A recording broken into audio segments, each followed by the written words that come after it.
Okay, students, so after completing the chapter of dimensional analysis, today's we are going to discuss some question related the applications. जैसे कि आपने अभी dimensional analysis chapter को complete किया है previous classes में, और आज हम लोग कुछ क्वेश्चंस को डिस्कस करेंगे यहां पर। और मेरे सामने एक क्वेश्चन आ रहा है जिसमें इन्होंने क्या रखा है, if x is equal to AT plus BT square where x is the distance traveled by the body in kilometer while t the time in second, find the unit of b। जैसे इस question में इन्होंने क्या रखा है, equation x is equal to AT plus BT square है, जहां पर x डिस्टेंस है, t टाइम है, और हमने केवल b का यूनिट फाइंड करना है।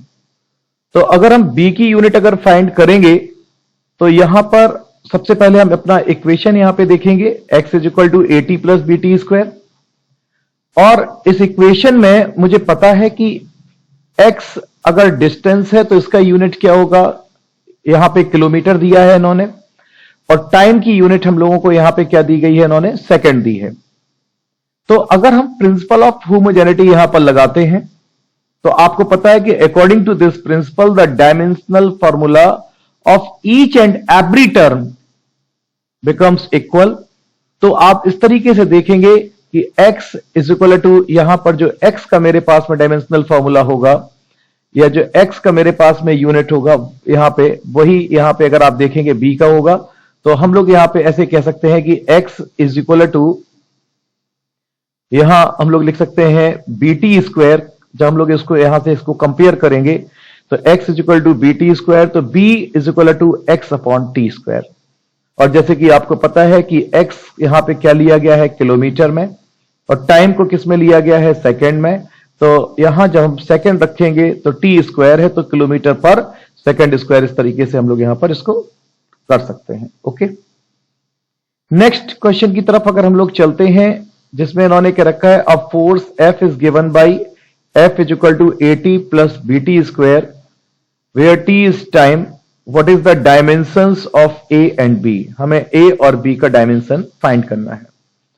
तो इक्वेशन हमारे पास में क्या है, F equal to AT plus BT square. अब यहां पर आपको बहुत अच्छे से मालूम, प्रिंसिपल ऑफ होमोजेनिटी लगाएंगे तो डायमेंशनली ये करेक्ट होगी। इसके हर एक टर्म का डायमेंशनल फॉर्मूला आपस में इक्वल होगा, जो F का होगा वही AT का होगा, वही BT स्क्वायर का होगा। तो अगर मैं सबसे पहले A की बात कर लूं तो F को मैं किसके इक्वल करता हूं, AT के इक्वल करता हूं। तो F इज इक्वल टू आप देखेंगे AT, या A इज इक्वल टू आप कह सकते हैं F अपॉन T। F का डायमेंशनल फॉर्मूला जैसे कि आपको पता है mLT माइनस 2, और टाइम का यहां पे जब आप T रखेंगे तो यहां जब आप इसको सॉल्व करेंगे तो आप देखने को मिलेगा आपको कि A का जो डायमेंशनल फॉर्मूला होगा दैट इज mLT माइनस 3। अब अगर मुझे B का निकालना है तो इसके लिए हम क्या करेंगे, B T स्क्वायर को F के इक्वल ले लेंगे। तो जब BT स्क्वायर को हम F के इक्वल लेंगे तो B इक्वल टू आप देखेंगे क्या होगा, F upon T square. F का डायमेंशनल फॉर्मूला हम लोग यहां पे क्या रखने वाले हैं, mLT माइनस 2, टाइम का क्या है, T स्क्वायर। तो यहां पे आप जब इसको सॉल्व करेंगे तो आपको देखने को मिलेगा mLT raise to the power minus 4। इस तरीके से हम लोगों ने यहां पे इस क्वेश्चन को कंप्लीट किया। हम चाहें तो AT equal to BT square को भी इक्वल करके B का डायमेंशनल फॉर्मूला फाइंड कर सकते थे। यहां पे हम लिख देते BT is equal to AT। अब A का ऑलरेडी हम निकाल चुके हैं mLT माइनस 3, तभी हमारे पास में सेम रिजल्ट शो होता।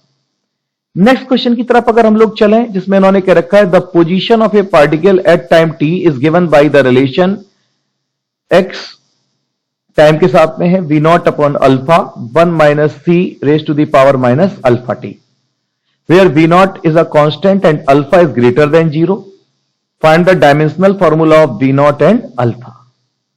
तो सबसे पहले यहां पे हम बात कर लें कि इक्वेशन जो है मेरे पास में, आपने देखा कि xt equal to V not upon alpha 1 minus C raise to the power minus alpha t है। अगर हम लोग यहां पे बात कर लें कि V नॉट क्या है, कांस्टेंट है, अल्फा इज ग्रेटर देन 0 है। यहां पर अगर अल्फा टी के बारे में देखेंगे तो अल्फा टी एक डायमेंशनल अगर प्रिंसिपल ऑफ होमोजेनिटी हम लोग लगाएं तो यहां पे आप देखेंगे c raise to the power minus alpha t है, जिसमें अल्फा टी कैसा है, डायमेंशनलेस है। अब जब डायमेंशनलेस है, अल्फा टी के इक्वल हम लोग यहां पे चूंकि पावर में है तो उसे हम लोग डायमेंशनलेस ले सकते हैं। तो यहां पर जब टी अल्फा इक्वल टू लगाएंगे तो 1/t होगा, और टी का जैसे आपको पता है डायमेंशनल फॉर्मूला क्या होता है, टी, और टी जब ऊपर जाएगा तो हम लोग इसे लिख सकते हैं t raise to the power -1। अब स्टूडेंट्स यहां पे हम लोगों ने चूंकि अल्फा की वैल्यू फाइंड कर ली, अब हमें दूसरा क्या निकालना है, वी नॉट निकालना है। तो वी नॉट के लिए हम यहां पे कह सकते हैं सिमिलरली जब लगाएंगे कि x is equal to v not upon alpha. Alpha का हम यहां पे ऑलरेडी फाइंड कर चुके हैं, अब हम इसको इससे कंपेयर करेंगे जब, तो यहां पर जब वी नॉट निकालेंगे तो वी नॉट इक्वल टू आप देखेंगे x इंटू अल्फा, x चूंकि लेंथ है l, अल्फा हम ऑलरेडी t-1 फाइंड कर चुके हैं। तो इस तरीके से आप देखेंगे जो वी नॉट का डायमेंशनल फॉर्मूला आएगा that is l t raise to the power -1। Okay, next question की तरफ अगर हम लोग चलें, इसमें इन्होंने क्या रखा, find the dimensions of physical quantity x in the equation force is equal to x upon density. x मुझे पता नहीं कि कौन सी फिजिकल क्वांटिटी है, ये कोई फिजिकल क्वांटिटी है, बट लेकिन यहां पर मुझे फोर्स और डेंसिटी के बारे में बहुत अच्छे से मालूम है। तो अगर मुझे x जो फिजिकल क्वांटिटी, अगर मुझे उसका डायमेंशनल फॉर्मूला फाइंड करना है तो हम लोग यहां पे x force is equal to x upon density, या x इक्वल टू हम लिख सकते हैं फोर्स इंटू डेंसिटी। फोर्स का डायमेंशनल फॉर्मूला आपको पता है ml t-2 होता है, डेंसिटी का ml-3 होता है, और जब इनका वैल्यू पुट करके यहां पे हम लोग इसको सिंप्लीफाई करेंगे तो आपको देखने को मिलेगा m2 l raise to the power -2 and t raise to the power -2। Okay, इस तरीके से हमने इस एक अननोन फिजिकल क्वांटिटी का डायमेंशनल फॉर्मूला फाइंड किया। नेक्स्ट क्वेश्चन की तरफ अगर हम लोग चलते हैं, जिसमें इन्होंने क्या रखा है, the equation of a wave is given by y is equal to a sin omega x upon b minus k, where omega is the angular velocity and b is the linear velocity. Find the dimension of k। अब देखिए यहां पर अगर आप देखें ये एक trigonometric function आ रहा साइन ओमेगा, लेकिन हमें तो किसका चाहिए, यहां पे k का डायमेंशन चाहिए। तो अगर हम प्रिंसिपल ऑफ होमोजेनिटी अप्लाई करेंगे तो आप प्रिंसिपल ऑफ होमोजेनिटी अप्लाई करने पे देखेंगे यहां पे बहुत अच्छे से कि k इज इक्वल टू क्या होगा, x अपॉन b। x का आपको मालूम है l, वेलोसिटी v का lt-1। तो जब आप इसे सिंपल करेंगे तो t-1 जब जाएगा तो इस तरीके से आप देखेंगे इसका जो डायमेंशनल फॉर्मूला आएगा वो k का कितना आएगा, t आएगा। ओके बच्चों, नेक्स्ट क्वेश्चन की तरफ अगर हम लोग चलते हैं, जिसमें इन्होंने क्या रखा है इस तरीके से, the potential energy of a particle varies with distance x from a fixed origin u is equal to a√x square plus b, जहां पर e, a और b डायमेंशनल कांस्टेंट है। तो हमने a इंटू बी का डायमेंशनल फॉर्मूला फाइंड आउट करना है।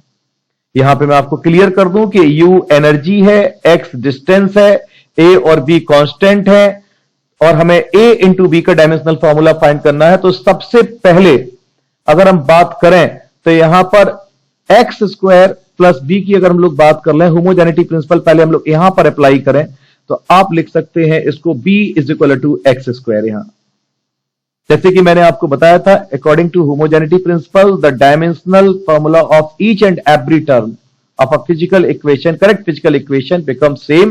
तो यहां पे आप देखेंगे x square is equal to किसके हो जाएगा, b के, और x जैसे कि आपको पता है क्या है, यहां पर डिस्टेंस है, डिस्टेंस आपको मालूम है l है, तो यहां पे जब रखेंगे तो b का आपको देखने को मिलेगा l स्क्वायर।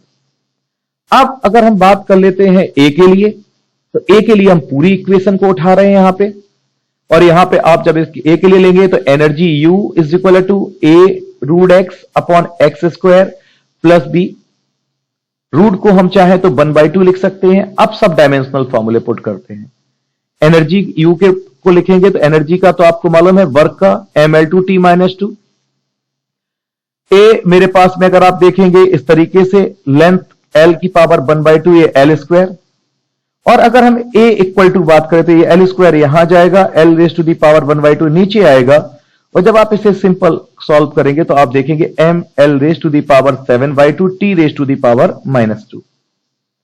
अब a और b इन दोनों का हमने डायमेंशनल फॉर्मूला यहां पे फाइंड आउट किया। जब a इंटू बी का हम निकालेंगे तो इनका जब मल्टीप्लाई कराएंगे इस तरीके से तो आपको देखने को मिलेगा यहां पर जो a इंटू बी का डायमेंशनल फॉर्मूला होगा that is ml raise to the power 11/2 t raise to the power -2। Okay students, आगे नेक्स्ट क्वेश्चन की तरफ हम लोग चलते हैं, जिसमें इन्होंने कह रखा है कि in CGS system the magnitude of the force is 100 dyne. CGS system में फोर्स का मैग्नीट्यूड 100 डाइन है। In another system where the fundamental physical quantities are kilogram, metre and minute. यहां पे थोड़ा समझिएगा, टाइम को इन्होंने क्या लिया, मिनट लिया, मास को किलोग्राम ले रहे हैं और लेंथ को क्या ले रहे हैं, मीटर। तो बतलाओ जो मैग्नीट्यूड ऑफ द फोर्स होगा वो इस सिस्टम में, जिसमें मास किलोग्राम में, लेंथ मीटर में और टाइम किसमें लिया है, मिनट में, क्या होगा। सीजीएस सिस्टम में अगर आप देख रहे हैं इसकी वैल्यू कितनी है, 100 डाइन। तो जैसे कि मैंने आपको पिछले लेक्चर में पढ़ाया था, conversion of unit from one system to another, बिल्कुल वैसे ही हम लोग इसको सॉल्व करेंगे। यहां पर यहां आप देखेंगे, सबसे पहले बात कर लेते हैं कि यहां पर सीजीएस सिस्टम में आपको पता है मास किसमें होता है, ग्राम में, लेंथ किसमें होगा, सेंटीमीटर में, और टाइम आपको पता है सेकंड में। ये नया सिस्टम, इसे हम एमकेएस नहीं कह सकते क्योंकि यहां पे ये मिनट है। यहां पर मास आपके पास में क्या, किसमें हमें कन्वर्ट करना है, किलोग्राम में। लेंथ की बात करेंगे, लेंथ हमें किसमें कन्वर्ट करनी है, मीटर में। टाइम की बात करेंगे, टाइम हमें किसमें कन्वर्ट करना है, मिनट में। यहां पे आप देख सकते हैं बहुत अच्छे से। और बच्चों फिजिकल क्वांटिटी क्या है यहां पर, फोर्स, जिसका डायमेंशनल फॉर्मूला आपको पता है क्या है, ml t raise to the power -1। जैसे कि प्रीवियस वीडियोस में मैंने आपके साथ डिस्कस किया था कि किसी फिजिकल क्वांटिटी के डायमेंशनल फॉर्मूले से मुझे यह पता चलता है कि वो किन किन फंडामेंटल क्वांटिटीज पे डिपेंड करती है। जैसे फोर्स किस पे डिपेंड कर रहा है, मास, लेंथ और टाइम पर। इनकी डायमेंशंस क्या है, 1, 1 और -2। तो जब हम लोग यहां पे फॉर्मूला अप्लाई करेंगे, n2 is equal to n1 m1 upon m2 raise to the power a, l1 upon l2 raise to the power b या y लिख सकते हैं, t1 upon t2 raise to the power z। और इनकी values put करेंगे यहां पे। n1 आपको जैसे कि पता है कि 100 है, x बाई z के जो डायमेंशंस हैं डायमेंशनल फॉर्मूले से हमें मालूम है 1, 1 और -2 है।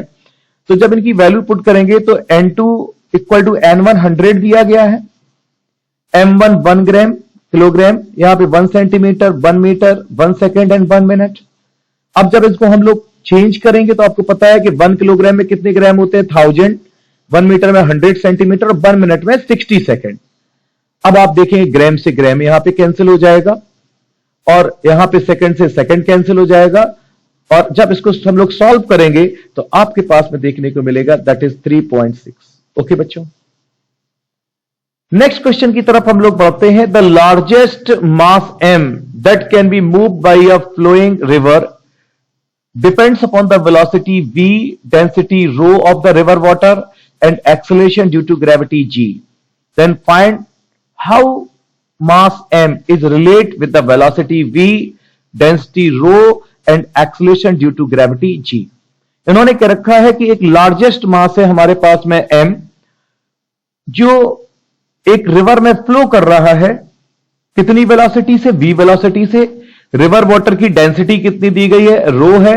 एक्सेलरेशन ड्यू टू ग्रेविटी यहां पे आपने देखा g है।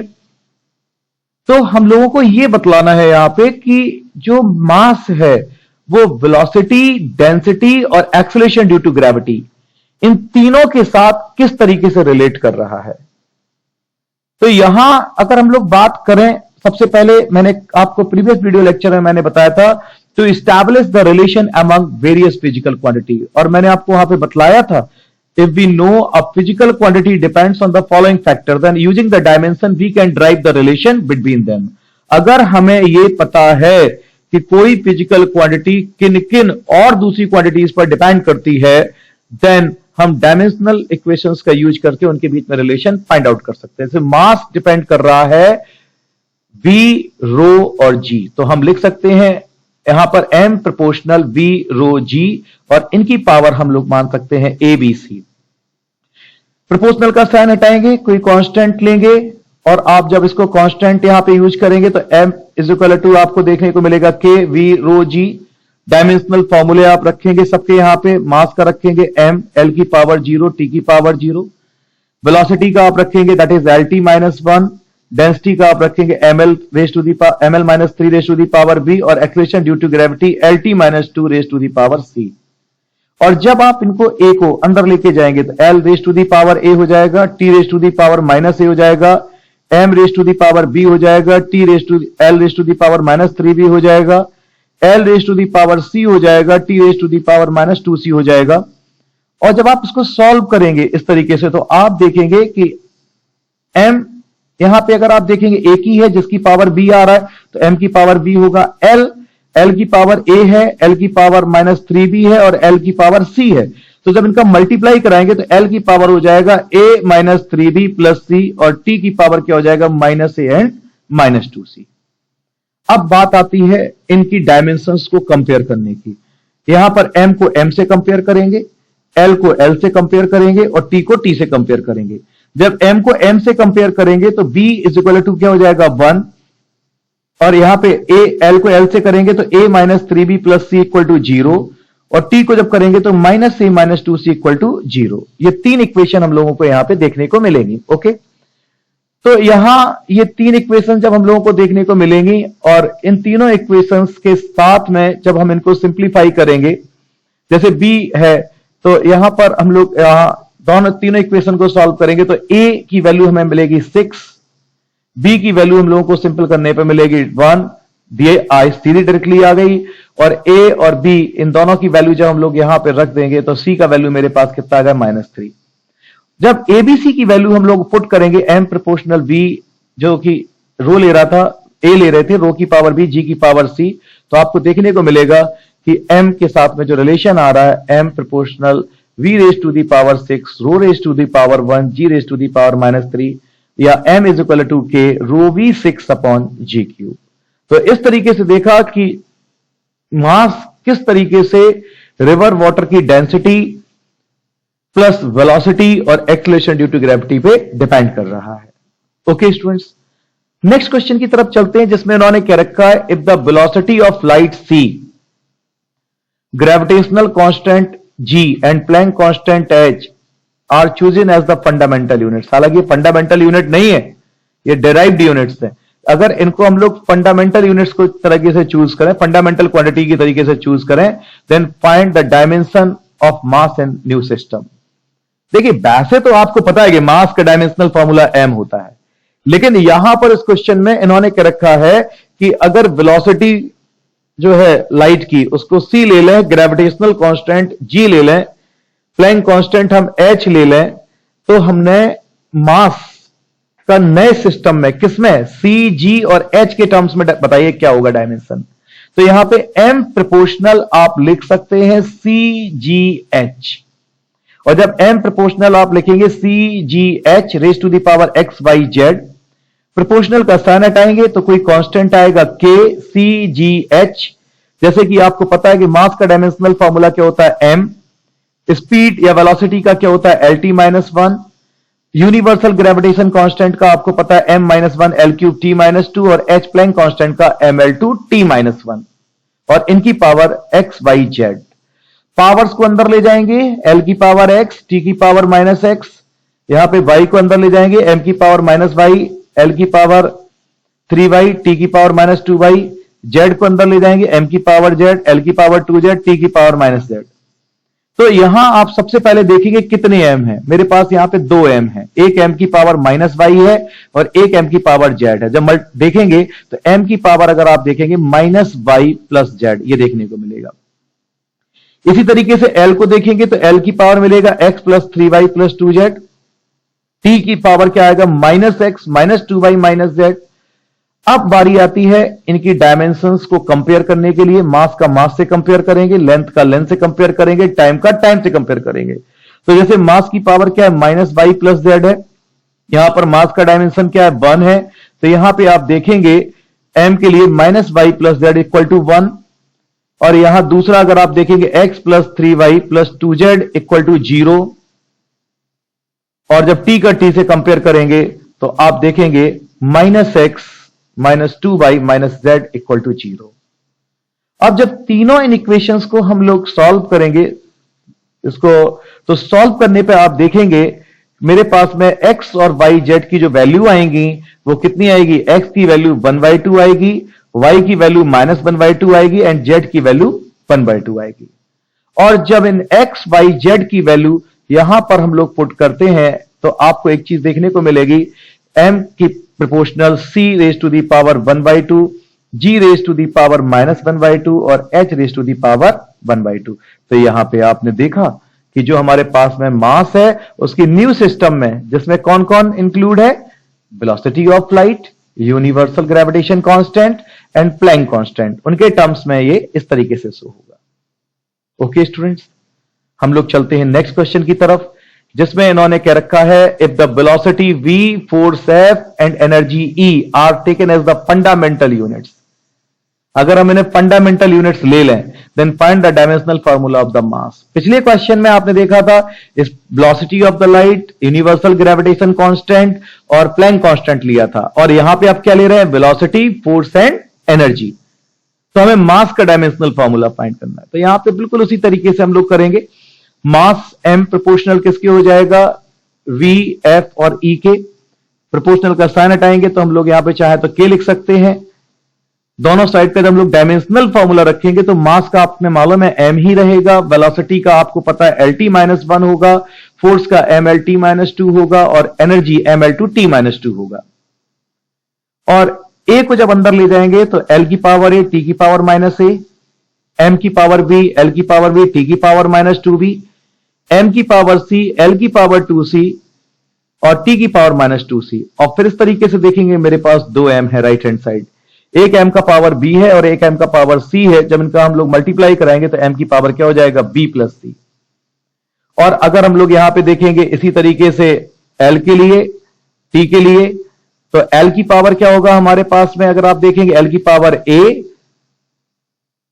Plus b plus 2c। तो m की पावर b प्लस c आ रहा था तो b plus c equal to 1, m से m कंपेयर कर दिया। और इधर l की पावर क्या आ रहा है, a plus b plus c। तो यहां पे l की power a plus b plus 2c equal to आप 0, a plus b plus 2c equal to 0, क्योंकि उस तरफ हमारे पास में l है नहीं लेफ्ट हैंड साइड में। t मेरे पास में 3 है, -a -2b -2c equal to ये भी 0 होगा। और जब इन तीनों इक्वेशंस को हम लोग सॉल्व करेंगे, सिंप्लीफाई करेंगे इनको, तो ABC की जो वैल्यूज आएंगी वो a equal to -2, b equal to 0 and c equal to 1 हम लोगों को देखने को मिलेगी। और जब इन वैल्यूज को हम अबव इक्वेशन में पुट करेंगे तो हमारे पास में मास का जो डायमेंशनल फॉर्मूला होगा इस नए सिस्टम में वो देखने को इस तरीके से मिलेगा, m equal to v raise to the power -2, f raise to the power 0 and e। Okay students, then next question की तरफ हम लोग चलते हैं, जिसमें उन्होंने क्या रखा है, एक calorie is the unit of heat और एनर्जी। कैलोरी हीट या एनर्जी का यूनिट है and it equal to about 4.2 joule. और जैसे कि हमें पता है कि 1 जूल को हम चाहें तो ऐसे भी लिख सकते हैं, kilogram metre square per second square. Suppose we employ a system of unit in which the unit of mass equal to alpha kilogram. हम लोग एक सिस्टम यहां पे एम्प्लॉय कर रहे हैं जिसमें मास जो है किसके इक्वल है, अल्फा किलोग्राम के, लेंथ है वो बीटा मीटर के इक्वल है, और यहां पे टाइम है जो किसके इक्वल है, गामा सेकंड के इक्वल है।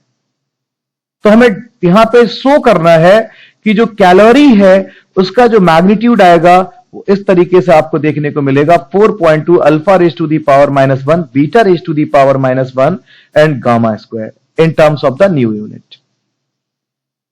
सेम यहां पर एप्लीकेशन वही अप्लाई हो रहा, conversion of unit from one system to another. यहां पे सबसे पहले हम लोग देख रहे हैं कि एसआई सिस्टम में mass 1 kilogram, length 1 metre, time 1 second. नए सिस्टम में आप देख रहे हैं मास को जो लिया है इन्होंने m2 अल्फा किलोग्राम, लेंथ को इन्होंने क्या लिया, बीटा मीटर, और टाइम को यहां पे क्या लिया, गामा सेकेंड। फिजिकल क्वांटिटी की बात कर लें, यहां पर आपको पता है एनर्जी है और एनर्जी का डायमेंशनल फॉर्मूला ML2T-2 होता है। तो यहां हमें पता है कि एनर्जी मास, लेंथ और टाइम तीनों पर डिपेंड कर रही है। ए जो डायमेंशंस हैं वो क्या है, 1, 2 और -1 है। फॉर्मूला जब हम लोग अप्लाई करेंगे यहां पर N2 is equal to N1 तो आपको देखने को मिलेगा m1 upon m2 raise to the power a, l1 upon l2 raise to the power b and t1 upon t2 raise to the power c। Values को put करते हैं। n1 कितना दिया गया 4.2, m1 1 किलोग्राम, नीचे अल्फा ग्राम है, 1 metre beta metre है, 1 second and नीचे भी गामा सेकेंड है। तो जब हम लोग आगे जाते हैं यहां पे तो आप देखेंगे कि देखो किलोग्राम से तो किलोग्राम चला जाएगा, इस अल्फा को नीचे से ऊपर ले जाएंगे तो alpha raise to the power -1 हो जाएगा, beta raise to the power -2 हो जाएगा और gamma raise to the power +2 हो जाएगा, क्योंकि यहां पे पावर क्या लगी -2, जो कि हमें प्रूफ करना था। ओके स्टूडेंट्स, नेक्स्ट क्वेश्चन की तरफ हम लोग चलते हैं, जिसमें उन्होंने क्या रखा है, the equation of state for a real gas at high temperature is given by P equal to nRT upon V minus B minus A upon T raise to the power 1/2 V in bracket V plus B, जहां पर N number of moles है, P pressure है, V volume है, T temperature है, R universal gas constant है। Find the dimensions of constant A in the above equation. हमें A का dimension find करना है। प्रिंसिपल ऑफ होमोजेनिटी, अगेन यहां पे आपको देखने को मिलेगा इक्वेशन, एक बार जैसे आप फिर से देख लीजिए इस तरीके से, और प्रिंसिपल ऑफ होमोजेनिटी के अकॉर्डिंग आपको पता है कि the terms having the same dimension only can be added और सब्ट्रैक्टेड। केवल वही हमारे पास में ऐड और सब्ट्रैक्ट हो सकते हैं जिनकी सेम डायमेंशन होंगे। ठीक है, तो यहां जब हम लोगों को ए का फाइंड करना, तो ए का फाइंड करने से पहले हम बी का फाइंड करते हैं। तो एडेड और सब्ट्रैक्टेड में अगर आप देखेंगे b प्लस बी है, तो b इक्वल टू क्या हो जाएगा v, और v का आपको पता है वॉल्यूम, और वॉल्यूम का डायमेंशनल फॉर्मूला आपको मालूम है क्या हो जाएगा L3। यहां अगर हम लोग देखते हैं सिमिलरली इसी तरीके से हम लोग अगर अब निकालते हैं a upon T raise to the power 1/2 v in bracket b plus b, वो किसके इक्वल हो जाएगा p के। आप चाहे तो इस स्टेप को पूरा अब इसके इक्वल कर सकते हैं एडेड और सब्ट्रैक्टेड में। अब यहां पे देखो यार, आपको v का तो डायमेंशनल फार्मूला पता चल गया L3 है, जिसकी वैल्यू हम यहां पे पुट करने वाले हैं। ओके, यहां नहीं, यहां पे b का यहां पे पुट करेंगे, ये तो वॉल्यूम है, L3 है इसका। तो जब डायमेंशनल फॉर्मूले यहां पे पुट करेंगे तो a तो ऐसे ही रह जाना है, और यहां पे अगर आप देखेंगे t raise to the power यहां पे 1/2 L3, और यहां पे भी अगर आप देखेंगे L3, और इधर मेरे पास में p ml -1 t -2, और जब a के लिए हम लोग सॉल्व करेंगे तो a इज इक्वल टू, आप इसके पास में ये क्या आ जाएगा, क्योंकि टेम्परेचर है तो टेम्परेचर का हम लोग केल्विन लेते हैं, तो केल्विन के लिख सकते हैं। कई सारी बुक्स इसको थीटा से भी डिनोट करती हैं, लेकिन मैंने यहां पे टेम्परेचर को के से डिनोट किया। और जब आप सिंप्लीफाई करेंगे तो a इज इक्वल टू आपके पास में आएगा ml raise to the power 5 t raise to the power -2 k raise to the power 1/2। Okay students, तो इस तरीके से हम लोगों ने a और b की यहां पर डायमेंशनल फॉर्मूलों को फाइंड किया। नेक्स्ट अगर हम लोग क्वेश्चन की तरफ चलते हैं, जिसमें इन्होंने क्या रखा है, you may not know integration but using dimensional analysis you can check on some result in the integral. हमारे पास में अगर कोई इंटीग्रल है तो हम होमोजेनिटी प्रिंसिपल का यूज करके यहां पे भी डायमेंशनल एनालिसिस की मदद से हम चेक कर सकते हैं रिजल्ट को। हम लोगों को जैसे इसमें n की वैल्यू फाइंड करनी है कि n कितना होगा। आपको पता है x लेंथ है, और जब x लेंथ है तो सबसे पहले हम लोग क्या करते हैं, यहां पर अगर आप देख रहे हैं x माइनस ए, मैंने कहा एडेड और सब्ट्रैक्टेड केवल सेम हमारे पास में जिनके डायमेंशन है वही हो सकते हैं। तो यहां पे सबसे पहले अगर हम लोग a का फाइंड आउट करेंगे, x जैसे कि लेंथ है, तो आपको पता है कि x is equal to l है, dx भी l है। प्रिंसिपल ऑफ हम लोग डायमेंशनल होमोजेनिटी लगाएंगे तो x अपॉन a जो कि डायमेंशनलेस है, तो यहां पे आप x इक्वल टू a लिख सकते हैं। तो a मेरे पास में कितना आ जाता है, यहां पे l। ओके, अब अगर मेरे पास में a आ गया तो जब हम लोगों को n का वैल्यू फाइंड करना होगा तो हम यही डायमेंशन सब्स्टिट्यूट करेंगे इन ईच क्वांटिटी दोनों साइड। जब दोनों साइड करेंगे तो यहां पे आप देखेंगे इस dx की जगह मैंने क्या रख दिया l, यहां पे ये मेरे पास में 2l आएंगे तो l इंटू एल क्या हो जाएगा l स्क्वायर, और ये l स्क्वायर x है ही, और इसकी पावर कितना है 1/2 इज इक्वल टू, आप देखेंगे a की पावर n है तो यहां l की पावर क्या हो जाएगा n हो जाएगा। और यहां जब आप इसको सॉल्व करेंगे तो आप देखेंगे l raise to the power n equal to क्या है, और n इक्वल टू आपके पास में क्या आ जाएगा, 0। तो इस तरीके से हमने कुछ क्वेश्चंस डिस्कस किए आपके साथ। देन नेक्स्ट वीडियोस में आगे हम लोग फिर बढ़ेंगे।